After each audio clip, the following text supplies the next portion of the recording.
Remember how you said DVR don't record? Yeah. It does. What you told us don't match. You want to just get it off your chest and tell us what really happened. I mean, I can show you the video. This is 28-year-old Jarrett Davis. More than 2 weeks ago, these cameras captured Jarrett as he chased, murdered, and tried to hide his girlfriend, Megan Bodiford. So, I mean, we're not stupid. We know what happened, but this is your time to just tell us what happened. You're going to look this in the eyes and be like, I had nothing to do with it. In the hours leading up to this very footage, Megan knew that she was about to lose her life, frantically texting her loved ones as Jarrett grew increasingly violent. What follows now will be a relentless investigation to figure out why. So at 9:48, Jarrett's about to kill me. If you don't hear from me in 30 minutes, call it off. Why would she tell someone you're about to kill her? I mean, she died that night. I don't know. I didn't kill her. That's what y'all don't understand. Just want to know, did something else happen between you and Megan that night? It is the evening of April 25th, 2024, when 25-year-old Megan Faith Bodiford, a mother of 3 young children, sends a chilling text message to one of her friends. If you don't hear from me in 30 minutes, he killed me. He has a gun. The he Megan is referring to is her 28-year-old husband, Jarrett Haskell Davis. For years, Jarrett had allegedly subjected her to repeated physical violence and kept her isolated from those around her. As the minutes turned into hours, Megan never sent another message. By the following evening, nearly 24 hours had passed since Megan sent that text, and no one had heard from her. Fearing that Jarrett had carried out the very threat she had warned them about, they contacted the Bamberg County Sheriff's Office on April 26 and requested a welfare check at her home. As deputies pulled up to the home on Gents Branch Road in Denmark, South Carolina, they expected to find Megan inside, but instead they stepped into an unsettling silence. The house was completely empty. Megan, Jarrett, and the couple's 3 children were all gone. Unsure of what had happened, deputies remained at the property for several hours, waiting for someone to return, but no one ever did. With no immediate leads, they left the scene, planning to return the following day. On April 27th, deputies with the Bamberg County Sheriff's Office, alongside agents from the South Carolina Law Enforcement Division, returned to the residence, and just as they approached the house, Jarrett was spotted fleeing through the back door, but was quickly apprehended. As deputies then stepped inside the bedroom, they found Megan's children alive and unharmed, but Megan herself was nowhere to be found, because she had been murdered. Cameras outside the home had captured part of what happened that night. The footage showed Megan sitting in their car after the 2 left their trailer. Once she got out, she began running away from Jarrett as he chased her through the yard, before picking up a black object and then throwing it back into the camera frame. Seconds later, Jarrett is seen dragging Megan, lifeless, to his vehicle, entering his trailer, then exiting with his shirt drenched in blood. To top things off, Jarrett was seen using a shovel to clean up a patch of grass, changing his shirt, and using a hose to wipe away evidence of what he had done. And finally, Jarrett left his trailer in a fresh set of black clothes, gloves, and what appears to be a weapon in his hands. Following this footage, on April 30th, just 2.5 miles away from the family's home, along Turnray Road, deputies discovered a burned Ford Explorer. Inside the charred vehicle were human remains, which were later identified as Megan's, left there after being shot. With Megan's body recovered and the forensic evidence mounting, investigators brought Jarrett in for interrogation. But the physical evidence, and him being caught on camera, was only part of the case against him. Multiple witnesses were also prepared to describe the years of assault Megan had endured, leaving Jarrett with little room to manipulate the narrative. All right, but I want to, just real quick, because your first name is Jared, right? Jarrett. Jarrett, J-A-R-E-T-T. All right. All right. It almost sounds like Jarrett, like Jared. You good with me calling you Jarrett? Yes. You good with that? All right.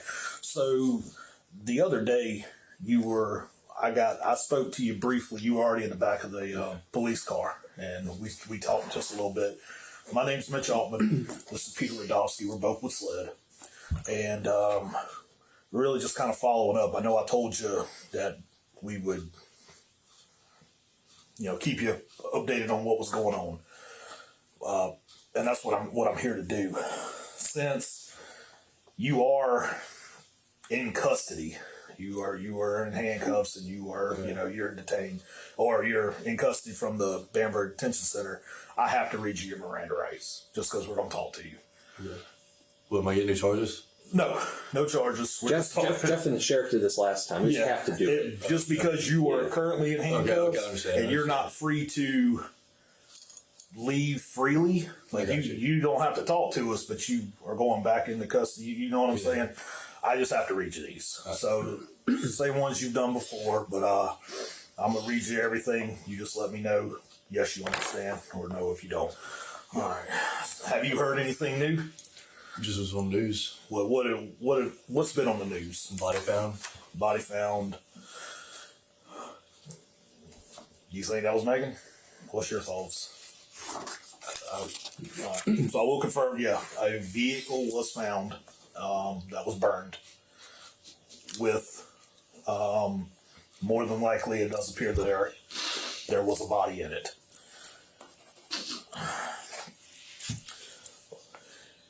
I know it's tough, but I wanted, like I told you that day, if anything came up, I would come and tell you.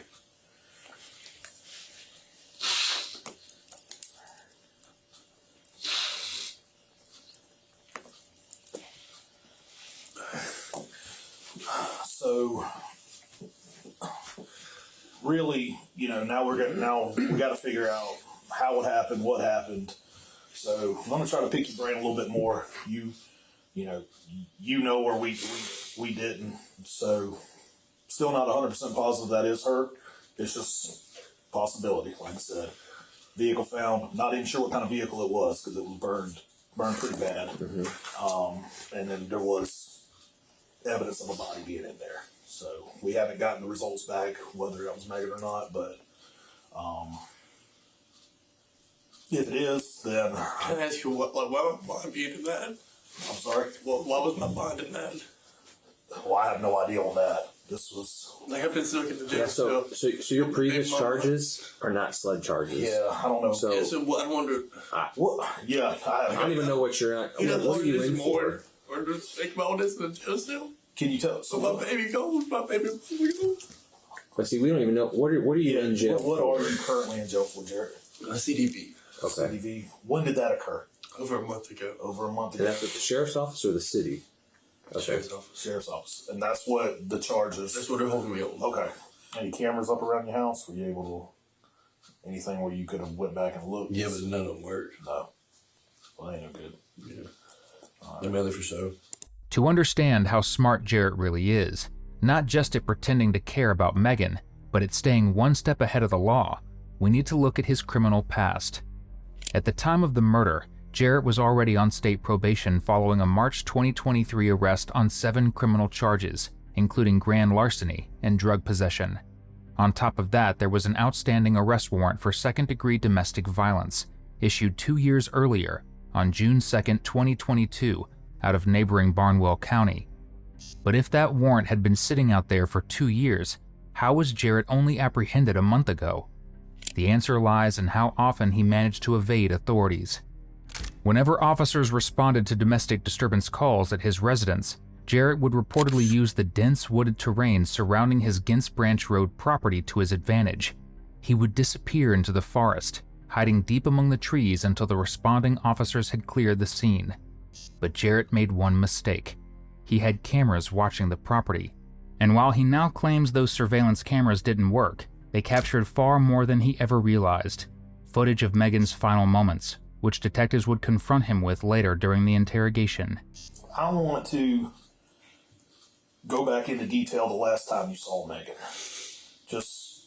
We're going to try to retrace everything, and let's start there. I want you to think back, do the best you can, and let's see if we can recreate what all happened, and let's see if we can tie this thing together, okay?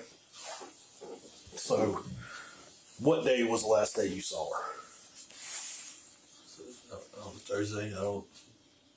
That Thursday? Thursday night. Thursday night. I think it was Thursday. Okay. And at home, tell me about y'all's evening. One of my friends came over later at night. Was this about what time were we thinking here? Probably 9-ish. 9, About 10. 9. We're between 9 and 10. 9 to 10. Who came over? Bubba Bryant. Bubba? Yeah. Will Bryant. Bubba Bryant. Came over. How long was he over there for? 10, 15 minutes. Oh, okay. What did he stop by? Any particular reason? He did something to get a converter from me. He did what now? So got a converter from me. Oh, okay. Like a power converter? No, like catalytic converter. Oh, a catalytic converter. Yeah. Oh. Being honest, I'm telling everything. That's fine. So, stolen one? Yeah. No, Just cut off something. again, that's not what we're here for. So he came and got it. Was he going to use it or was he going to turn it in for money? He probably go recycle it. Okay. All right. So he stopped by. Got a catalytic converter. And I appreciate you telling me that. I mean, we're just really just trying to figure out exactly what happened. Now, does Bubba, does he know Megan? I mean, do they speak? I mean, Yeah. like, okay. His baby mama and Megan's actually good friends. Who's that? Chris and Grubbs. Megan are good friends. Does Megan and Chris, they talk on the phone and stuff, or are they just friends just from association? Like, you and Bubba, I guess, are good friends? Yeah. And they're just both around, so they came, do they know They were friends before me and Bubba was friends. Oh, okay, so they've known each other a little while then. Yeah. How long have you known Bubba? A couple of years. Okay. All right, so Bubba comes over, picks some catalytic converter from you, then he leaves in 10, 15 minutes. When we're between 9 and 10 p.m. that night. Megan's still at the house. Yeah. All right. Did she see Bubba that night? Did she come outside? Or? Yeah, I'm pretty sure she stepped out. I went walked to the car while he was there. Okay. All right. Catalytic converter, was it back up in your shop or? Yeah, it was in the shop. So you and Bubba go in there? Mm-hmm. Okay. All right, y'all leave out. He leaves. Yeah. Well, what else we doing that night? Me and her at night. So you and her. All right. According to Jarrett, everything was great between him and Megan, and they had even had fun that night. But that isn't the truth. Chris, whom Jarrett also mentions as one of Megan's close friends, tells detectives a completely different story. A story that paints a much clearer picture of what had really been unfolding inside that residence. Do you mind spelling your first and last name for me? CHRIS. Just kind of give me a rundown of what you want to talk about here today. The audio of Falcon telling what went on this weekend with him and Jared and Megan. Okay. And Falcon, do you have Falcon's last name? So this audio you're playing for us is something that you recorded of your lady. My girlfriend was on the phone with them, and while she was talking to him, And she was on the phone with who specifically? Falcon joined in Sydney, but I don't have Sydney on. I started recording when Falcon started. Okay. And this was filmed when? Want to say Sunday. Okay. So give me a gist. Does he ever admit to anything? He admits to picking Jared up. Jared called him. Okay. And he came over and he was like, "Man, I'm gonna kill this." All this through an axe in the back of Jared. Jared threw an axe in the back of. So he picked up Jared at Jared's trailer down the road? Okay. So Megan left Jared's house with the baby. Yeah. And did anyone witness that, or is that just what we're hearing? That's what I'm hearing. But like Earl and Danielle was there, but they don't want to talk. I don't know what's going on with them. So Earl and Megan, or David, or Earl and who? Danielle Simmons and Earl Mingo.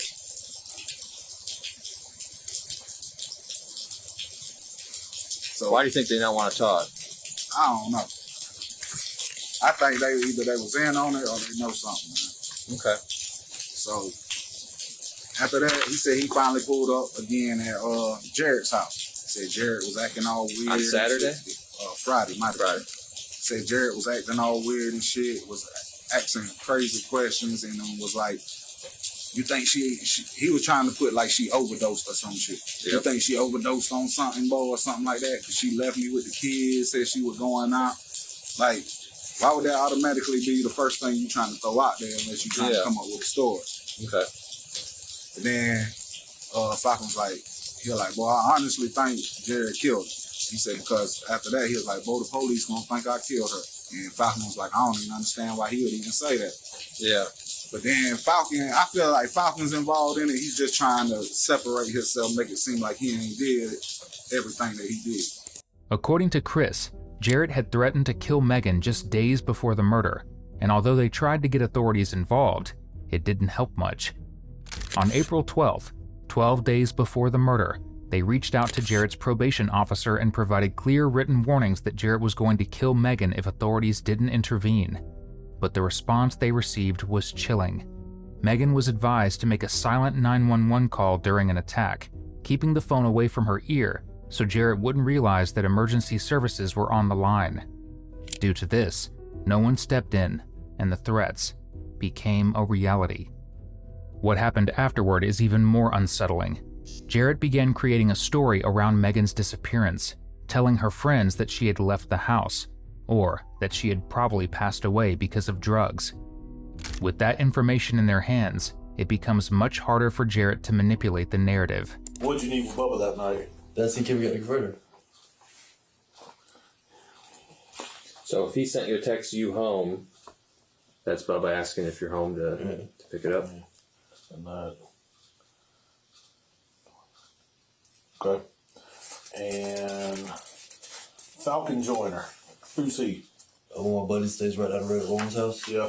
Just trying to give Brandon some cigarettes. Okay. Alright.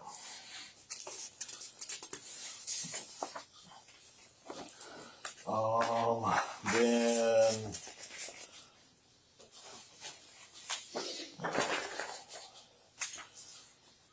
so what? So you got Austin letting you know it's an emergency to call you. What kind of emergency we looking at? I was seeing where he was at. I needed some cigarettes. Once you left, I'm gonna buy cigarettes for in the car. So he was really needing some cigarettes. Yeah, I want cigarettes. Okay. And most people, if they, you know what I'm saying, if they're doing something, all right, don't want to talk to you or don't need anything from you, usually they ain't gonna call you. And then you're like, hey, it's an emergency, give me a call. An emergency. Alright. So I don't have, I know there was some other phone calls. Yep. Let's see here.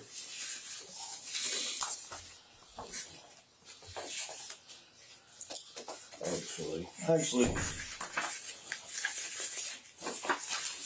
I got a better photo, right? okay. Who's that guy? Look familiar?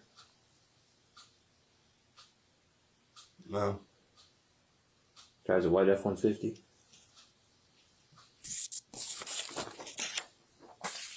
You can hold it for A four-door? Yeah, I believe so. Yeah, who's that dude? That's somebody we want to look at, but That's a four-door? Mm-hmm. David Botiford. David Botiford. Let me pull you up a picture. It's like an F-150. It's probably like, I don't know, maybe 2010, 2012. It's kind of bent. It's not like the older, but older Oh, body no. style. Yeah, that ain't No, David no, Botiford. that ain't David Botiford. Yeah, we actually checked into him. Yeah. The truck doesn't look familiar at all. I mean, you can definitely tell the frame's got some kind of bend in Well, it. that's who we want to know who that guy is, and y'all I have no idea. no clue. Let me just show you one more. It's another angle. I don't know if that helps you at all. See it?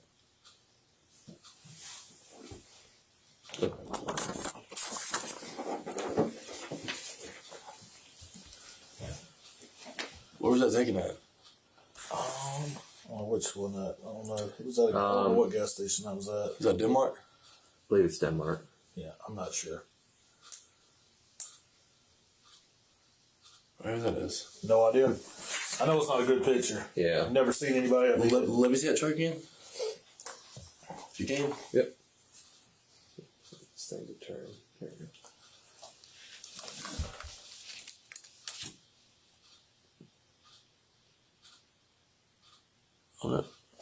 Yeah, it's got that. It's definitely like you can definitely tell it's like an older style truck with those rims and stuff. But no, Okay. never seen it before. Dude don't look familiar. Nothing like that.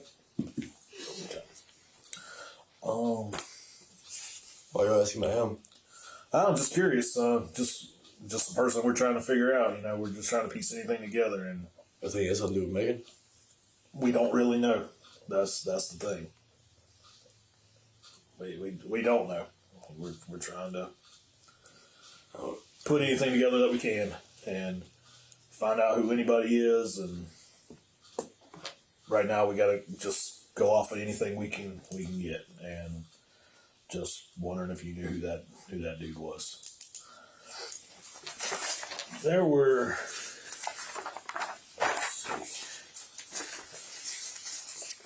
There was you.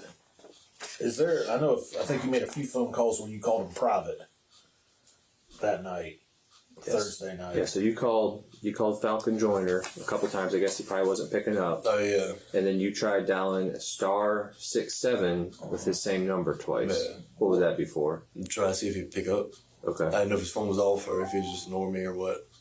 Did you ever talk to Falcon during that time? No. He never picked up? No, I even called Lauren that night. Mm-hmm. Because he lives with her to see if she talked to him, and she said she didn't talk to him. But he didn't pick up at all? No. Jarrett's connection to Falcon raises another question. Could Falcon have been involved also? But before that, who exactly is Falcon? Falcon is Jarrett's friend, and he was with him on the night of the murder. But what makes his involvement even more suspicious is what happened that night. Jarrett had called Falcon and asked him to pick him up from his house and drive him to Megan's. In return, Falcon was supposed to be paid $40. This is what he had to say to authorities in his interview. Everybody calls me Falcon. Known you for years. Yes, sir. And I've never lied to you. You know that. I know. Whether I've been arresting you or getting you out of trouble. Yes, sir. All right? We know everything that went on the other night. Everything. I know where all the tools out of the shop are. I know everything because people with consciences are talking, and your name's in the middle of all this. I know. And it's not matching up. Some of what you told us is true. Some of it isn't, and I can prove it. Okay. We have more information than you can imagine. All texting apps, all social media communications, not just on him and her, but on everybody. Yes, sir. You know more than you told me the other day. What I'm telling you is this little network is about to crumble, okay? And I'm giving you the one chance to get ahead of this before the shit hits the fan. I'm just letting you know that all this everybody's gotten away with for years is about to crumble. Alan, I'm telling you, I did not talk to him. When I dropped him off at the end of her road, he wouldn't let me turn down her road. Okay. And we know why. We know everything. He was trying to jump out the car. You know, I was like, hey, man, so he jumps out. I left him there. I assume what he was trying to do was he wanted an alibi. He wanted somebody to be there to verify that, hey, I'm sitting here with the baby. Don't know where Megan is, but, I'm here with the baby. He never, all he told me was, hey, man, I need some cigs. I need some cigs bags. Right. Now, I've got those conversations. Okay. All right. So then, after that, I don't talk to him none that night at all. All right. Friday comes in. We go up here to get a metals permit so I could sell some ACRs and stuff I had. All right. When I got that, come back through Barnwell, stopped at City Trends. And that was probably 2:30. I'm not certain on that. 2:30, 3 o'clock, something like that. That's when he called me, and that's the first time I answered the phone. And I knew immediately that the way he was talking, I could hear it in his voice. You told us that. All right, I walked straight over to my girlfriend was in the other side of the store. I said, hey, check this out. I just told her what he had just told me. I said, something ain't right. You watch, something ain't right. Something's going. I don't know what he's done, but something's happened. All right, when I left there, I went to Lee's, sold the stuff. And I didn't talk with him any more Friday. He called me, I believe it was 7:30 on Friday or something like that. I didn't answer. I didn't talk to him none Friday night. Okay. Saturday morning, 7:45 a.m. He texts me, hey man, what you doing? I said, nothing about.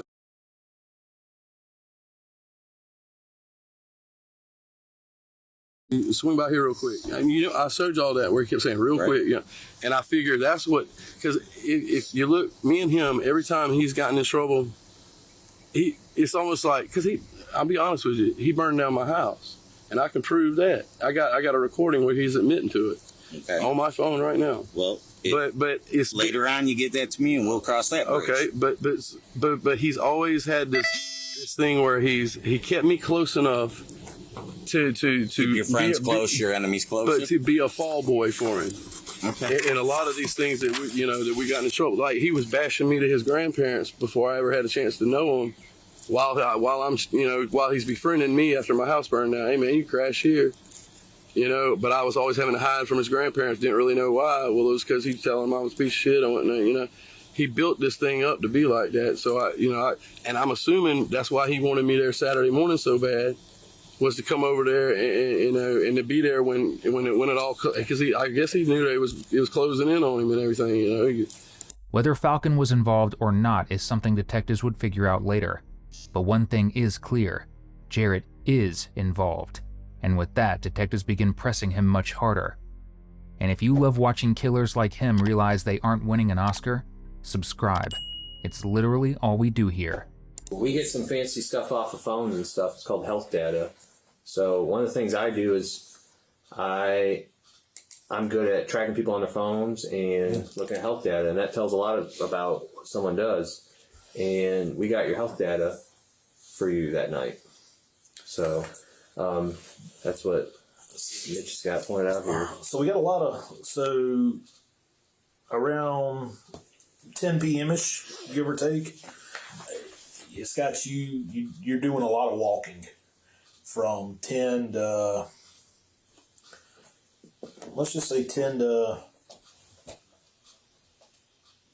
for a good solid hour. A lot of walking, where we're looking at over a mile and a half of distance covered. Like you're not just making circles in the yard, but a lot of walking. Like you walk down the road and things like that. Where would you have been going at that point? I can walk anywhere. Nowhere. Walk back from the shed to the house. Yeah, well, that ain't. Yeah. And here's the thing: I went through your health data for the whole day and analyzed it, and I can see, the short distance stuff like that. These are massive movements. Significant. This is not like you just walking to and from the shed, or even walking to and from your parents' probably. This is like massive amounts of walking. I didn't walk anywhere. So I had a baby that night. So Jared, what I want to know, I feel like there's more to it that you're just not telling us. And I just want to know, did something else happen between you and Megan that night? Did she do anything to you? No. This is our There was nothing like that done. Like I told other people there was. I'm telling y'all everything that happened that night. I got it, and I feel like you told me a good bit. Just feel like we're leaving out just a little bit of key details, because during some of all this walking was from 10 p.m.-ish to a little after 11. And I don't think Megan's at the house at that time. I think Megan's already gone. What time? Between 10 p.m. to 11:30 or so, you're doing a lot of walking, and I don't think Megan was there anymore. I think Megan had already left. Around 11:30, 12 is when she left. Yeah. Well, no, I think she left before 10. No, his Bubba was there then. Right. And Bubba saw and talked to Megan. I'm pretty sure she stepped out and went and got something in her car when he was there. But he was only there a little while. Yeah. And then maybe she left really close after he left. But I think at midnight at this point, I think she's been gone. Yeah.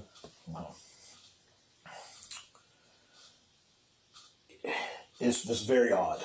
Something don't add up. And I don't know if,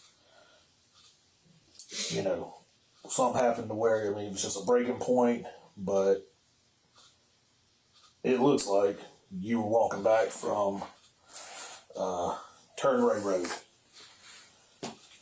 and back to your house. And then, I guess, maybe through the woods or something, is there like a pond somewhere behind, or some kind of body of water? Behind where your grandparents or parents live? Somewhere? I don't think so. Between them and the hospital? No, there's a horse field. Well, but not a pond. No body of water. Because it looks like you went to a body of water also. After all this walking from Turnray Road back to your house, and then you went, looks like you went to a pond, through the woods and stuff, and then... I never went to Turnray Road that night. You know where Turnray Road is? Yeah, that's where they found it. I mean, y'all trying to say I put Megan there, and I didn't. I'm putting you there, because I believe we have some coordinates that puts you at Turnray Road. So here's the thing, we have GPS data for phones. I have your phone, and we have tons of stuff. We do this all the time. I have spent a whole year analyzing another case just like this. I look at this data all the time, and data doesn't lie. We have your phone moving with Megan's phone on 70 by Turnway Road. Yeah, at 10. That was earlier that night. Nope. Okay, but at 10:20 to 10:30, when you said that you were chilling at the house. No, that was there. Look, if you go to the other interview with the other cop, I told him we left to go get cigarettes that night, and then that's when she was bickering, and I turned around and went back to the house. Okay, all right. Well, we'll continue. I would say that's whenever that is. But here, so let me lay it out to you. So we have that. Yeah. So we have your GPS data showing you there. We also have pinpoint data that shows you were there, and then conveniently, when those dots are plotted, I have your activity going the same distance from Turnway Road back to your house. Like on foot. So, I mean, we're not stupid. We know what happened, but this is your time to just tell us what happened. And explain why. What happened to make this happen? No, but listen to me. Something happened that night. She might have just pissed you off, driving you nuts. No, there's nothing like that. But I didn't do anything to her. Here's the thing. We know what happened. We know what happened. Because I didn't do anything to her. Tell me this. Did something happen and you were taking her to the hospital and then come to find out she ain't gonna make it? No. Nothing happened. Like whenever we left and I was turning around, we were past Turnray Road and everything when I turned around. And I turned around and we went back to the house. And then that's when she got all her stuff and was like, I'm going to enjoy my night. You can leave, you can keep baby. So I don't have to come back here for PTI in the morning. And she left. Unfortunately for Jarrett, there's no way out now. He may have gotten rid of the physical evidence, but there was one thing he probably couldn't erase: the digital footprints. And those footprints clearly show that he had been on Turnway Road, exactly where Megan's body was found. But even if Jarrett believes all of that could somehow lie, Grace has come forward to tell detectives a very different story. The same woman who received the final chilling text from Megan. And Grace, we're here to talk about the Megan Boterford case. We initially had a phone. Me and you talked on the phone. We were initially just assisting on this case, and then we got the full case. But I think we talked on the 28th of April on a Sunday. We did a phone conversation. You sent me a screenshot. Does that look familiar? Okay. I just need you to verify that for me. That is a screenshot from your phone. Do you have your phone on you by chance? Do you mind pulling it up? And then what we're doing, I'm just trying to verify that it came from Megan. So okay, if you can just show the camera, the name matches up with the screenshot here. Yes, sir. And you said, I think on the phone, that this was like 9:48. Yes, exactly 9:48. Okay. p.m. And then I think when we were on the phone, you had a follow-up call with her at like 9:50. Yep. Okay. 9:50 p.m. April 25th. I called her, and I asked if everything was okay, and she was crying, and she said that he was her. Okay. And I asked her if she wanted me to go ahead and call the police. She said no, that she would try to leave and get the baby and come to my house. And so I had to take sleeping medication to help me sleep at night, so I'd already taken it. So I told her I couldn't drive just to get the baby to come to me. Okay. So I got up and I unlocked my door, turned on the porch light, and figured that she'd let herself in, as she's done so many times before. So okay, but she never did. Never showed up. Woke up the next day. When did you report her missing? I believe it was somewhere between 6 and 7 p.m. Friday. What? I know people probably ask you a lot, but why did you wait so long? I know it's a tough question, but just honest answer. I mean, a lot of did you not know how to report? Like, what were you thinking? Like I said, I'm not judging you. No one's judging you. When I had heard her on the phone, you know, we had a thing that if she was ever in danger to send me the address so I could send help. And that's why I immediately called her when I saw that, and she told me, no, don't call, I'm just going to leave. Okay. And I believed that she would have left, and so I went to sleep, and then when I woke up the next day, we usually talk. I think these are all, between 12 and... Was this like a common thing with Megan that she would always have? So you probably just thought this was another... I thought that it was another incident where she would just, leave him and then come stay with me for a couple of days a week, because she's used my house as a hideout from him, because she knows that I'm quick to nobody's allowed on my property kind of thing, and she knows that I protect with my life, so she used my house a lot. Okay. So she actually was at my house all of that week and all of the weekend prior. Okay. With Grace's statement now claiming that Jarrett is the only person who could have killed Megan, detectives move ahead and return to Jarrett. So you walked 1.58 miles walking back from your shed to your house that night in probably a 40-minute span. No, because that's her. Okay. But you see where we're stuck? No, I do. Because data doesn't lie. I mean, this stuff and 100. I mean, this stuff is. I understand that. This is what I do. I analyze this stuff. I did the Alex Murdaugh case. This is what I do. I do a timeline of your day. I do a timeline on the case, and I take all this data. And data doesn't lie.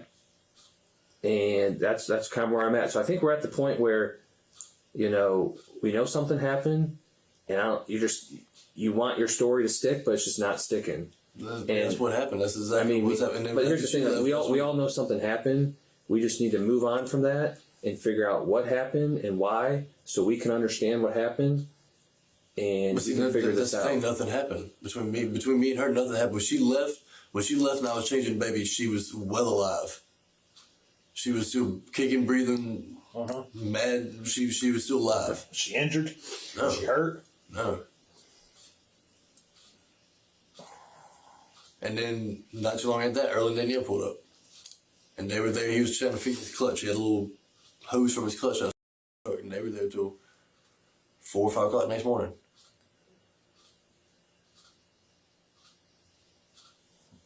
But you see where we're stuck, right? Yeah. I mean, because Don't.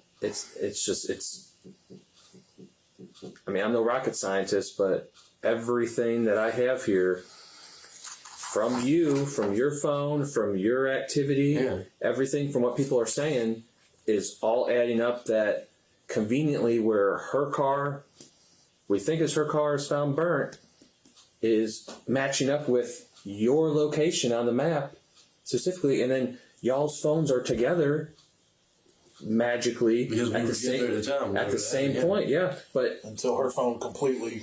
Yeah, I mean the thing is, it's like, how is all of this just conveniently adding up?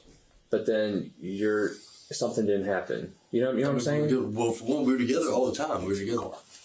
You tell us what happened. You know what happened? That's what happened. That's so what happened. You're gonna look this baby in the eyes one day and be like, I had nothing to do with it. My phone was with her. I walked Whenever she left my house that second time, I had my phone. So you're gonna tell your baby one day that you walked from Turnway Road, where this was at, back to your house conveniently. I didn't walk from Turnway Road. I don't know why you're holding on to the story. I'm not holding. There's nothing I'm holding on to. Thing is, Jared, there's no question. There's no question. I didn't do anything to Megan that night at all. Did something happen to her before? No, when she left, she was fine. Did something accidentally happen? No, that's what I'm telling you. There's nothing that happened. Jared, something happened. Nothing happened. Between me and Megan, nothing happened. Did something happen between her and somebody else that you know about? No. Okay, Jared, there's more to it, and you're just not telling us. No, there's not. Jared, why would your phone be at Turnway Road? Or why would it show you whatever you had, you were at Turnway Road? We got it. We got you walking. I wasn't at Turnway Road. We passed Turnway Road and turned around. You know where this is at? No. Okay. This is off of Turnway Road. Out in the power, in the power lines. If you would, power lines on Turnway Road. So, Kent Branch Road, where it goes to 70, if you would just go through the woods there's a power line right down there, and that's where it's at. And that power line connects to Turnway Road. Wait, what now? Okay, so You're driving down against Branch Road, past the church on the right. I think you said your grandparents are on the left. Yeah. You end at 70. Yeah. If you would have just go straight, there's power lines there. There's a tree buffer, but there's power lines. Okay. You can make a left there, and there's Turnway Road. The power lines go over Turnway Road. Okay. She was found down there in the power lines, pretty much like straight across from Gatton Branch Road. This is inside the car. This is the inside. I am laying it out to you what happened. Yeah, the 410's been gone, so if that's the case, that's not That's my fine. 410. I am laying out what happened. That is what happened. You were in that area that night, Thursday night. You were there. Earlier that night, yeah. You were there? Yeah, earlier that night. Yeah. When I told you we went to go to a gas station to get cigarettes and then turned around. Okay.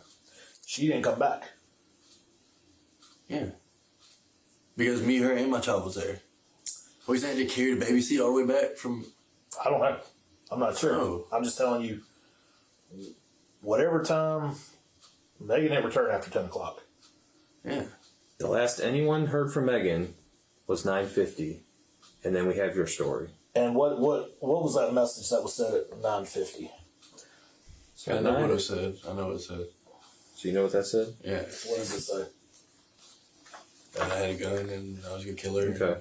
And if you don't hear from her, call the law. Yep, so at 9:48, Jarrett's about to kill me. If you don't hear from me in 30 minutes, call the law, 642 Gatton Branch Road. And then at 10 o'clock, we have you in that area where her vehicle's found. After it's been burned. No, because Bubba seen her around then. And her friend could hear you on the phone when she called her at 9:50. So we know you're with her. But I mean, you're the last person to be with her. Your phone, understand that. your phone and her phone matched together. So what are we missing? I understand that, but when Bubba came around 9, 10 o'clock, he seen her. She was well alive. So you can ask him, he lives in Snellings. Yeah.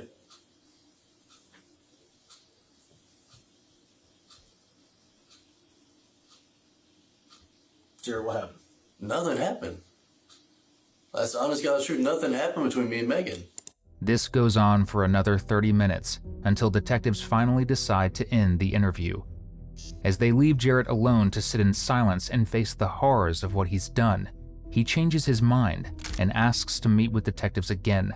And this time he does confess, but with a story so unbelievable, it's almost hard to comprehend. All right, Jared. You know Peter, you know myself. We've talked a couple times. I just read you some warrants. You've had your bond here. You said indicate you want to tell me your side. I'm going to just let you talk to me, okay? Kind of tell me what happened. Well, I didn't. It wasn't a 410. Okay? And when we left that night to go up to the gas station, she was still alive. Okay. When I turned around, we went back to the house. We were still out there by the cars. And I had a 38. Okay. And whenever we was arguing, I was good. And then we was arguing, she grabbed it. When she grabbed it, she pulled it to her and said, "What about me?" And just like that, it went off. Okay. And when it went off, it just all happened so fast. I understand. Well, I told you the other day I felt like something happened. Yeah. I But felt it wasn't like I tried to kill her or not. Like when she grabbed it and pulled it to her, it just went off. Okay. I just got in the car and drove, and we didn't go straight to Turnway Road. I wanted to get to the hospital, but she didn't have a pulse, and I was scared. And I passed the hospital, went and took a right, and went down Voorhees, back to Turnway. Okay. So you come in off Voorhees to turn around. Yeah. Got you. And went down there, and my phone was still at the house the whole time. Then when this was happening, my phone was actually in the yard. Okay. This happening, and went down there, and then I just lit all the clothes in the back. Okay. Did you pour any kind of gas or anything on the car? No, How did you get from Turnway on the power line back home? I walked back. You walked back? Yeah. Okay. Nobody else helped you No. at all? You got to be relieved. Not as to what happened. Yeah. But try to get it off your chest. Never supposed to happen. Nah, and domestic stuff always gets tricky, baby. I mean, it always... Never supposed to happen. You know, you can love someone with every breath you take, and then, you know, things kind of go bad. What was she grabbed the gun and pulled it? I don't know if she hit it or what. It went off. Why were you?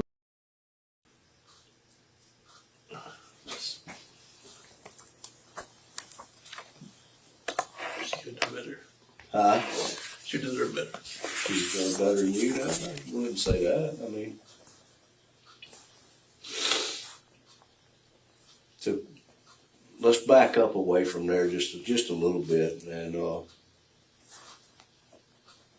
during the day, kind of walk me back through that. Was what you told me the other day true about during the day? Yeah. You know, y'all had fussed. Yeah, I think you said you and Falcon had rode somewhere to come home and she'd thrown some stuff out in the yard.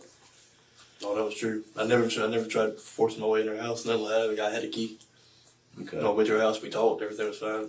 Okay. All that was truth. All that was the truth. After y'all left her house. We went back to my house, and she took a shower. Was getting ready to go to a baseball game. I went down to my grandma's. Okay. All that was true. Went to a baseball game. That was true. Went to Walmart and tried to spy at that. That was true. Back to the house. Everything was. Bubba came. All that was true. And Bubba's Bubba Bryant. Yeah. Okay. What did Bubba come there for? Get a converter. Bubba didn't help you do anything or see anything, witness anything. None of your friends helped you. No. Okay. There's nobody else involved. There's a lot of folks that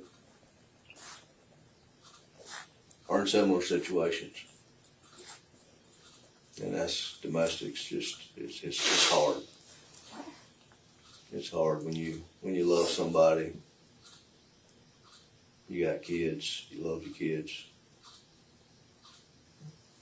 Sometimes it's hard to stop long enough to look at and say, you know, the best that we could probably be better for each other apart. And it reaches the point that it just kind of boils over or But no, that was never intentional. huh? No, that was never intentional. No. I think I know I was pretty straight with you Saturday when I was talking to you outside the car. I told you I felt like something happened. You know, we'd done talked with too many people. Even then, trying to locate her, that we knew she wouldn't leave. You know, without the baby, or we knew she wouldn't leave without checking in, and there just wasn't any of that. And, you know, I knew the relationship. I knew it was one of those up and down, probably more up than down. You had your spouts, or your spats, however you say that. And I just had that feeling. I appreciate you being straight with us. Was it a .38 revolver, I guess? You know, but you remember what color it was? Black. Remember what kind it was? Jarrett claims that he had a gun in his vehicle for himself, but instead Megan took it, pointed it at herself, and pulled the trigger. While this may sound a bit convincing at first, it turns out to be the worst cover-up Jarrett could have come up with. Because in the next few moments, detectives are about to bring up a recording from his own house surveillance camera, one that would clearly show that Megan's death was no accident at all, but a murder committed by Jarrett himself. Remember me from the day we come picked you up. I didn't treat you bad. We've been working on this nonstop, and I appreciate you manning up and telling us what you did tell us. We've just got a couple inconsistencies we need to clear up. And I know this is weighing on you. Remember how you said DVR don't record? Yeah. It does. Okay. What you told us don't match. You want to just get it off your chest and tell us what really happened.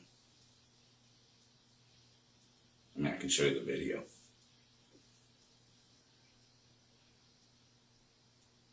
What do you mean? Like what? Of you chasing her down, dragging her like back to the car, and fumbling and trying to get it in the car. You didn't shoot her in the car like you said. Yeah. I mean, it's got to be weighing on you because you've given a half truth, but you still have to have. I mean, you're human. Yeah. I know you love your baby. I know you loved her. It's just we're at this point. We just need to know the truth. It's not going to change the outcome. I mean, you could tell, no, I'm not going to say nothing. I mean, everything still moves forward. I'm giving you a chance to get it off your chest.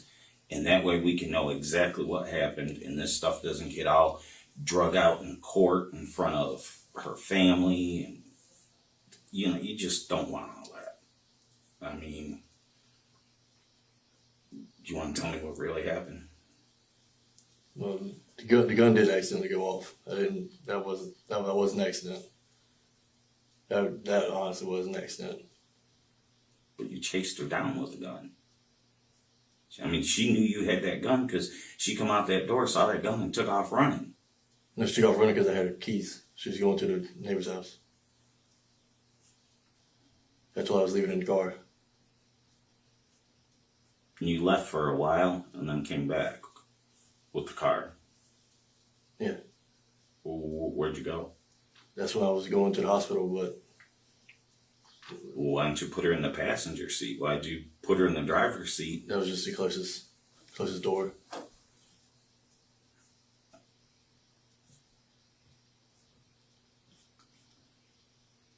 How many times you shoot her? Once. When the gun accidentally went off, it... Was it a hollow point? Mm-mm. What was it? Just regular. Just a regular target ammo? Yeah. The very cameras Jarrett thought weren't working were the ones that eventually made him confess to the crime. In the recording, which is too graphic to watch, he was clearly seen dragging Megan and putting her in the truck before driving to Treoff Road. But even with his confession, detectives still have more to uncover. How did he get rid of the vehicle? And more importantly, are any of his friends involved, including Falcon? You changed your clothes I don't know how many times. Then the black ski mask and black clothes. What was all that for? To get back to the house and people not recognize you? Yeah. And you still want to say that you just lit some clothes and didn't use an accelerant? Because, mind you, Sled Arson has completed their report on the findings of the vehicle and the ground and everything else. So what did you use to set the fire? Oil. Oil? I used motor oil. Is that what you're getting out of the shop? It wasn't in the shop. Well, like I said, the camera shows you running back and No, forth. yeah, but it wasn't in the shop. It was right. If you're looking at the front of the shop, it's like to the left where that grill is. Gotcha. What's the relationship between you and Grace? Be honest, because I promise you. Me and Grace, there really ain't a relationship. What was the relationship between you and Grace? We used to mess around way back in the day. Was Megan aware of it? Yeah.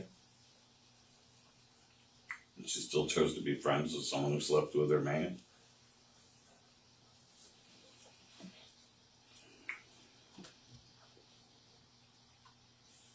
So you still say that Mingo took the trash off? Yeah. That part's true. Took trash from all the trash. I think it was like, well, when y'all got the cameras, it was like 8 bags of trash. Loaded up in the back of his little white truck.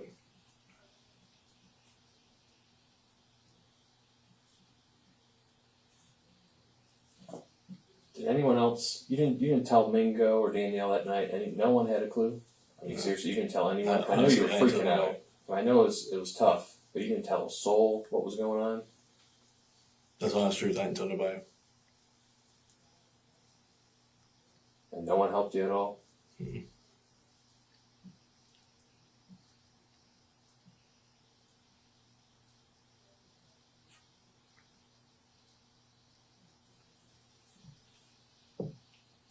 What else do you think we should know? Because like I said, we're uncovering everything. I mean, we know minute by minute everybody you've communicated with, anybody who's talked to you, we know minute by minute who was there, who was not there. And besides Mingo and Danielle, I ain't seen but Grace and I think Hannah's her name, stopped by right before y'all. And that was in a little gray car. On Saturday? Yeah, that was right before y'all came. That was Grace and Hannah. I think it was Hannah, the blind girl. Okay. And what'd she want? Just wanted to know if I want her to take the baby. Why is she obsessed with that? I don't know. But, and then Falcon stopped. And then he left right before y'all got there. And my grandma came. My grandma stopped by there and asked same thing if I wanted her to take the baby. And that's all that came. Falcon stopped and he left because he has a warrant, I'm pretty sure. But he wasn't involved at all? Uh-uh. You just tried calling him that night? He was not getting nowhere? I said I didn't talk to him that night. I called him a lot. Well, everybody thinks he did it. That's everybody on the streets blaming him. Even though you've come clean about things. He's catching hell for this. That's because all the shit he's already had wrapped up. I mean, you know. Right. I just want to make sure you're not covering, trying to make sure someone helped you at all, that you're not trying to, like, I mean, I know you got nothing to lose at this point. That's what I'm saying. I just want to make sure, at this point, we're going to find out. If we don't know it, we're going to find it out. So I'd just rather hear it from you. Oh, no, honestly. You've been that night whenever I called Falcon that many times, I was calling. Yeah. See if he help you. Yeah, to see what to do, for help. Yeah. But he never answered the phone. Let me ask you this. At any point, did you purposely turn off any of the cameras at the house? No. That day, Saturday? Uh-uh. Did the house cameras work at all? Or just the shed cameras work? Honestly, I didn't even know the shed cameras worked. Okay. Because I never had a password to get into them. So I never knew that they worked, honestly. But the house ones, no, they died. They're batteries for the cameras. Yep. And they died, so. What all did you burn that night in the burn barrel? Just your clothes? Just clothes. Okay. Anything of her stuff? No. Okay. And then you did what with the gun? I put it in the trash. In the house or outside? I put it in the house trash. House trash. Jarrett clears everyone and tells detectives that no one else was involved, not even Falcon. After taking Megan's life, he threw the gun into a trash can and asked one of his friends to get rid of it, completely unaware that the murder weapon was still inside. But even after all these confessions, detectives still believe Jarrett is hiding something. So I know it's going to be hard, but I need you to try to walk me through, when you're running over there to her, what happens? Like, how does the gun go off? I mean, are you, like, close with her? Like, just trying to, I know it's going to be hard, just try to walk me through a little bit of how that went down. When we were walking back, she was yelling, and I was walking back, and then I turned to her, and I just went to put my hands up. Like, I just went to like, grab her face till she'd chill out, and the gun went off. So she never saw it coming. After hours of interrogation, Jarrett finally confesses to killing Megan. Everyone who was rumored to be involved with him was cleared, leaving Jarrett as the only person held responsible for Megan's death. Jarrett was ultimately charged with murder, possession of a weapon during a violent crime, unlawful possession of a firearm by a felon, and third-degree arson. He was sentenced to 43 years in prison after pleading guilty to the murder of his 25-year-old girlfriend, Megan Botiford. We hope you enjoyed today's video. 85% of our viewers aren't subscribed, so if this is the kind of content you come back for, just hit subscribe. It's the single biggest thing you can do to support the channel. If you want to keep watching more, check out one of the most intense cases we've ever covered right here, or catch up on our latest upload right here.